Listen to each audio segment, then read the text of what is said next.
Hello again, friends, and welcome back. It's been a while since I've been able to share some good wines with you, but here I am, and I'm ready to share quite a few, as you can see here on the table. What I'd like to do tonight with you is, if you've been following the posts that I've been putting up, I've been a little bit busy lately. I've been traveling, I've been on the road. I got swept up in Phillies fever.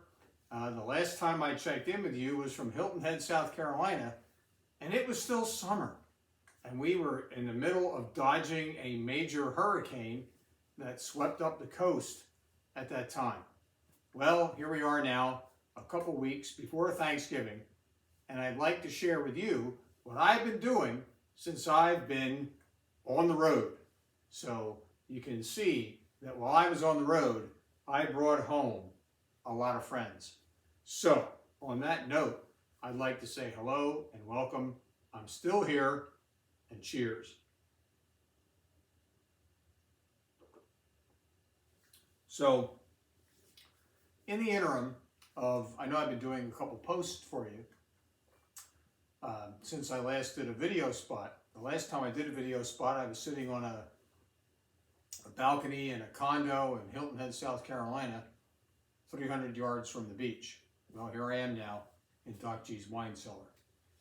In the interim of what has happened since then, I've been on the road quite a bit and have been, I'm just going to admit it, a big Phillies fan. I got swept up in the whole Red October and the Phillies fever. Unfortunately, we came up a little bit short, but not to dismay. The ride was a lot of fun.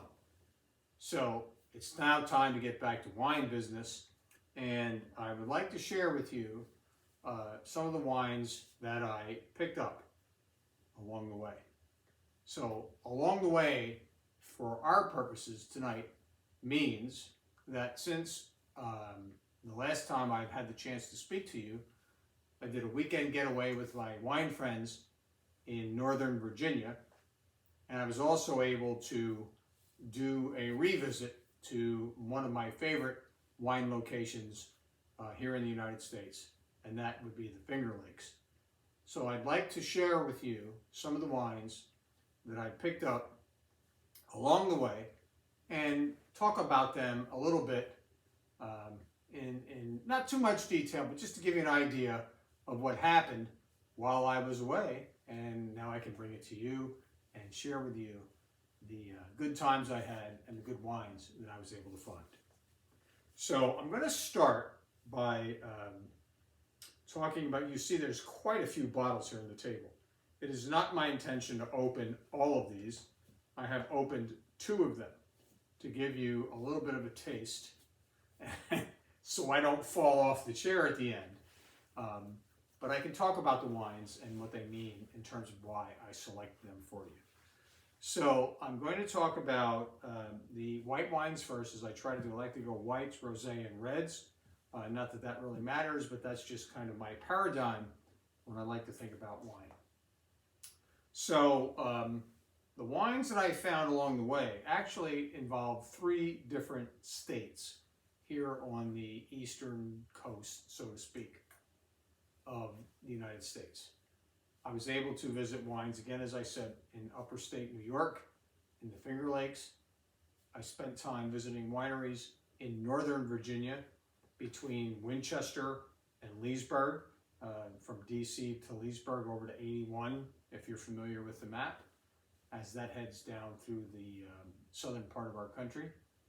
And I was also able to discover, after a tip from a friend, a winery in Maryland, in central Maryland, near Hagerstown, not too far from Gettysburg, kind of just a little bit north of the Virginia border in central Maryland, where it meets Virginia. And that winery is in a town called Rohrersville, and I'll talk about them in just a second. So that's the reason for the wide array of wines here tonight, and I hope to be able to fill in the details from the different posts that I made for you while I was able to find the time to do these video posts because, believe it or not, these video posts take a little bit of prep and a little bit of time. So I'm back in business, and hopefully my travel is slowing down a little bit. I hope to bring you a post next week to get ready for Thanksgiving. Because if you remember last year, I did a 3-week lead up to Thanksgiving. Not doing that this year. We'll do something just a little bit different to keep it fresh. So let me begin by telling you what I found first when I was in Virginia. So there are 2 or 3 white wines here on the table. Let me separate these out a little bit for you. One of them is a bubbly. I did not open it tonight because I like to save my bubbly for special occasions. Not that talking to all of you, and again, thanks for tuning in, is not a special occasion, but I definitely am saving this one. And if you look at a picture of what I posted, I already drank a couple bottles of this on site at the winery when we were there. So the 3 wines that I want to share with you from our Virginia trip are kind of emblematic from the Virginia wine region.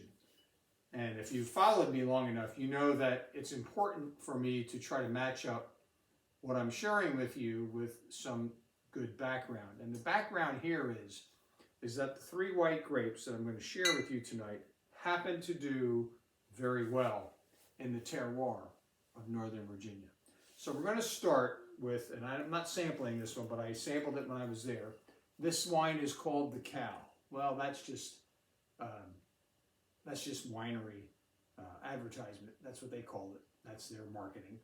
This is from a vineyard called Bluemont Vineyard in Northern Virginia. And that's the name. The town is called Bluemont, not too far from Winchester, where we kind of hung our hat each night. But this is a Vidal Blanc. And a Vidal Blanc is a grape that is, you'll find it in the Finger Lakes, you'll find it in Virginia, you'll find some in Pennsylvania. It is a cross, it's a hybrid. My point tonight isn't to go into the etymology of the grape, but it is a very pleasant grape when it's done dry. It has a little bit of pear overtone, it's very acidic, and it is just a very nice sipping wine. And reading from the back of the bottle, tropical fruit and banana are kind of what you get on the palate. I would agree with that. It's light. This was done in stainless. They say it's semi-sweet. I would dispute that. It's really a dry, and it pairs very well with spicy food, with just regular tapas. But it is a grape that does very well in Virginia and in our climates here on the eastern seaboard. You can get it in New Jersey, you can get it in New York, and you can get it in Virginia.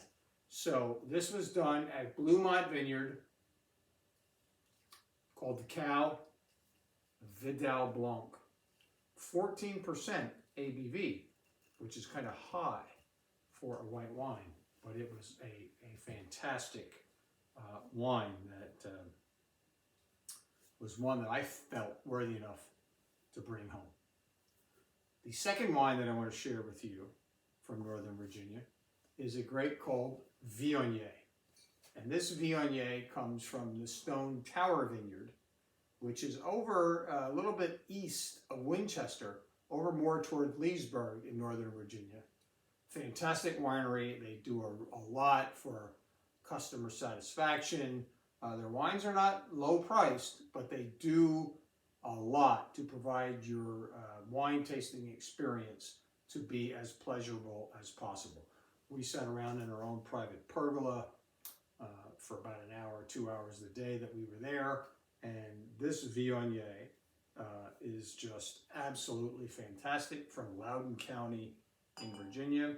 And Viognier presents, I always like Viognier is brought here from the southern Rhone in France, and it's used as a blending grape. It's used as its own single varietal, and it's very full-bodied.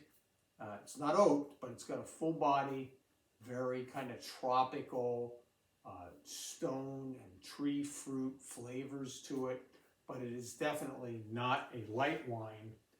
And it's one of the whites that I would consider not to be a sipper. It's probably something that you should have. Quite frankly, I just had some of this tonight with a piece of baked salmon, and it was absolutely fantastic. So it needs a little bit of food to help the wine come out at its best. So this is a Viognier from Stone Tower Vineyards, and the location of Stone Tower Vineyards, they list their address as Leesburg, Virginia, but it's really up on a mountain out in the countryside of Virginia. And if you've never had the opportunity to visit Virginia, the scenery is absolutely breathtaking.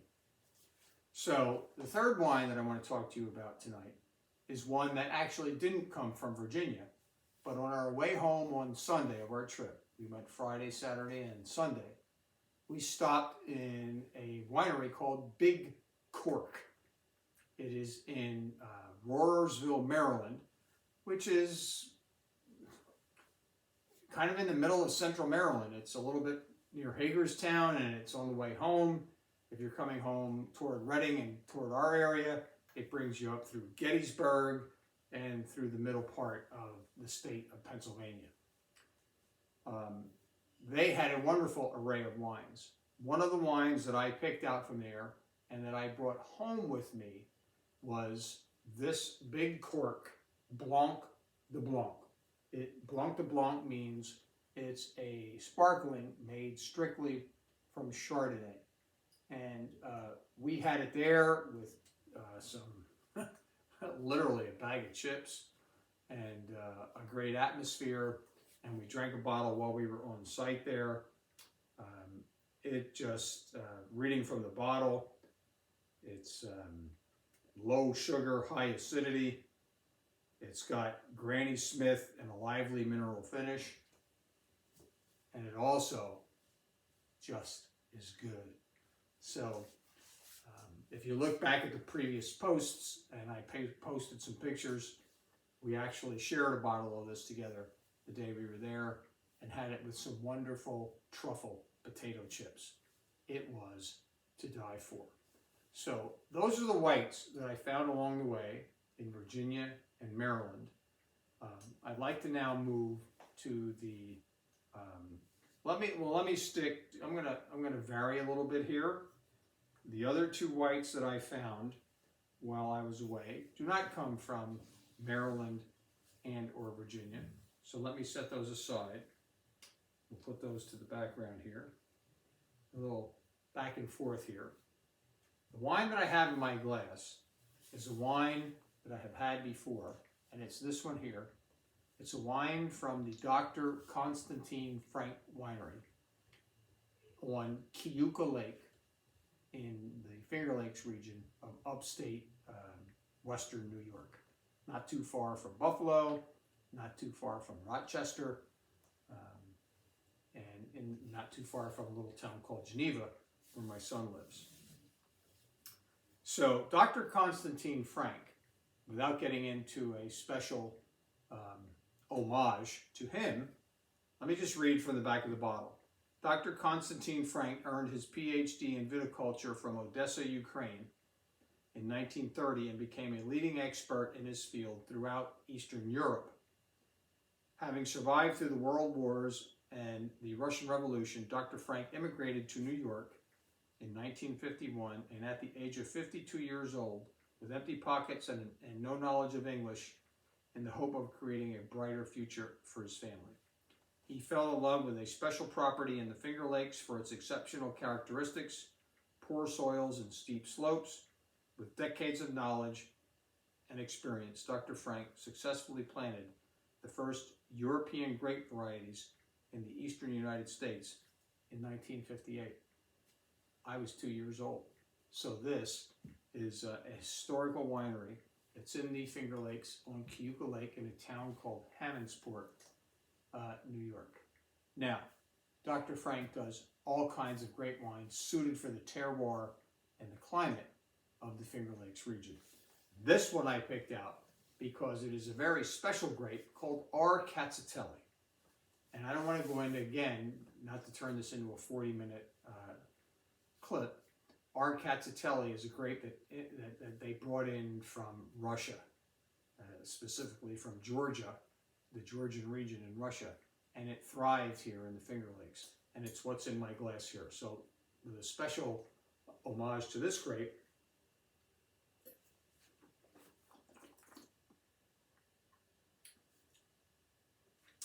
it's very smooth, very acidic. It's unlike. If I were to do a blind tasting and someone gave this to me, I'd say it might resemble a Sauvignon Blanc, but it's not. It's R. Cazzutelli. I'll post for you. R. Cazzutelli. That's one word. From Dr. Frank in the Finger Lakes in New York. And I would say you're going to be hard-pressed to find R. Cazzutellis from too many other wineries in the United States. But this one, and it's under $20 a bottle. Fantastic food wine, fantastic sipper, and very emblematic of the terroir of the Finger Lakes region of the United States. So let me set that one aside. The other one that I wanted to share with you is not in this glass, and I did not open it, is from another one of my favorite wineries in the Finger Lakes, and that is a winery, a French-influenced winery called Domaine Lesueur. And it's a winery that opened several years ago. I can't quote the exact date, on Cayuga Lake. And there are two French winemakers there who were born and raised. They're the 7th generation of winemakers in France, and they are now here. They're about ready to release a bubbly. And when they release it, I'll be here telling you about it. But it's a place called Domaine Lesueur, and the wine that I wanted to share with you because it's very good with Thanksgiving turkey is a wine called Gewürztraminer. Gewürz means spice. And the grape is another grape that has been around a long time, but it is a grape that is known to be very floral and aromatic, to the point that some of the Gewürztraminers that you may find are almost like smelling fresh, ground up rose petals. True confession, I don't prefer my Gewürztraminers that way, but I can tell you I don't mind a little bit of that scent as long as it's offset by the acidity in the wine. And this wine from the Finger Lakes, and Gewürztraminers you can find here in Pennsylvania, you can find them in the Finger Lakes, you can find them from Germany. They're wonderful they're great food wines, especially with something that has a little bit more spice and a little bit more umami in it, like a piece of really seriously seasoned turkey, because turkey's a very, how should I say it? Turkey really brings a lot on the palate. I don't mean a lot, sounds non-specific, but you've all eaten turkey, so you know what I'm talking about. You eat a piece of turkey, especially some good turkey breast, and swallow some Gewürztraminer after it. If your eyes don't roll back in your head, I'll send you $20. So this is a 2019 Gewürztraminer from the Finger Lakes, and I would highly suggest to you, if you can't find this one, if you want to include a wine on your table for Thanksgiving that you have not yet to include, Gewürztraminer might be a wonderful example of something that would be just a little bit different. And needless to say, if you like spicy Asian food, Thai, Chinese, Vietnamese, whatever it is you eat, it goes very well because it imparts a little bit of sweetness, and that floralness really cuts through the spice, and it is fantastic. I've had it with Thai food. It is absolutely amazing. So I was able to pick this up, and these are the two that represent, while I was away from being able to share with you, wines that I found in the Finger Lakes. So let's go back to Virginia. Let's go to the two rosés that I have here on the table. One of the wineries that we visited was a winery in Purcellville, Virginia, which is in the Loudoun County area of Northern Virginia. And to be quite honest with you, they're all they're all about a New Orleans theme. Long story short, they came from New Orleans and established a winery in the area. One of the wines that they had several really good wines. They had some Viognier, some others that were really good. This one stood out because it was a very limited release. It's a Nebbiolo Rosé. Believe it or not, the Italian grape Nebbiolo, which is the base of Barolo, does very well in Virginia. So we had the opportunity to taste some of their Nebbiolo Rosé, which, as you know, with all red wine grapes, you can make a rosé out of it if it will be successful. This was beyond successful. I literally got the last couple bottles of the 2021 Nebbiolo Rosé, and if you look right on their label, it says limited edition. They do not do this in a rosé every year because of the yield of the grapes. This happened to be a good year. I snapped up a couple bottles, and I'm here able to share them with you. I haven't opened it yet, and I'm not planning to open it because I promised a couple friends who were along on the trip that I would save it for them so that we could share and savor it together. But it just talks to the, it speaks to what I wanted to share with you, that on this trip I was able to experience grapes that I wanted to share with you that you would think would not grow in Virginia. And the bottom line is, I'm here to nudge you a little bit. If you need a getaway, I've talked about the Finger Lakes, I've talked about New Jersey, northern and the Charlottesville area of Virginia are loaded with absolutely fantastic wines. If you can do it, go ahead and schedule it. You can do it by car. The next wine I wanted to share with you is a wine from a little winery in Winchester, Virginia called Valerie Hill.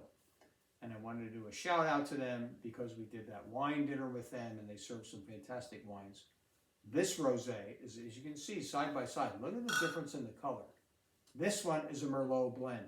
I wasn't able to find out what the other grapes are in here, but I'm imagining it may be a little bit of Cabernet Sauvignon, maybe something else, but it's basically a Merlot rosé, and that's thus the difference for the color, and also that can be attributed to the differences that the winemaker uses in the production of the wine. So these are the two rosés that we found along the way. So I wanted to close out with a red wine tonight. And if you see here, there's a winery that we went to in Middleburg, Virginia, called Chrysalis. And there's a whole story behind Chrysalis that involves the owner of the winery. And the owner of the winery went through a sex change operation and went from a male to a female. That's really not important. But the whole idea of Chrysalis and the metamorphosis from in the butterfly, if you see on their label, not this one, but we've been buying wines from Chrysalis for years. There's a whole book about it, and I'll post more follow-up information to you. More importantly, for the wine that I want to share with you is that Chrysalis has been one of the major producers of what is considered the first American grape, and that is the Norton grape. And it is not Vitis vinifera. It is American rootstock that was grown here, and it is a dry and wonderful wine that you would never know the difference. And I have some here in my glass. It's a very dark, smooth red wine. It's got a lot of black fruit on it.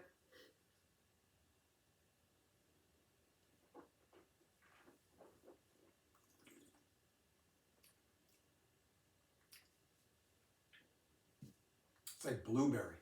Smooth, a little bit acidic. This Norton grape, they don't grow Norton in Europe. This is the American grape.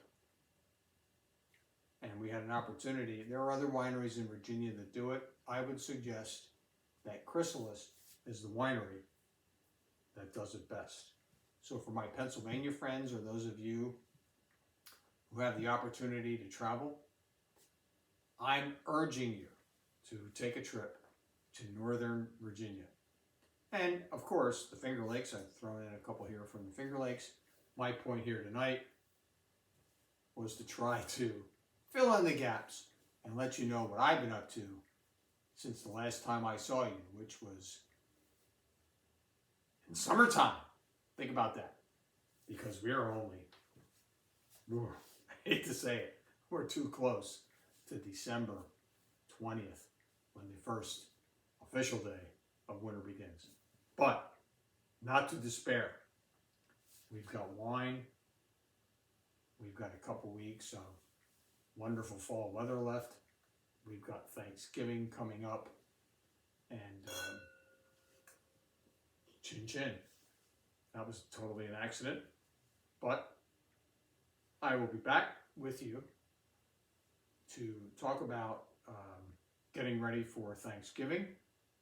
And in the meantime, one more sip.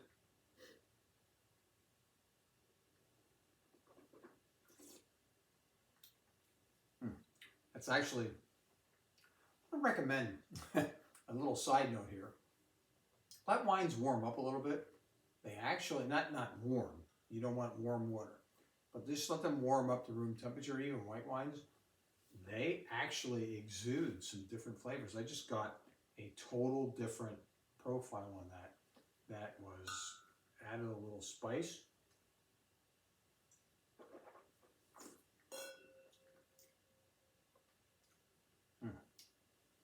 Yeah. And this red ones you can always let sit.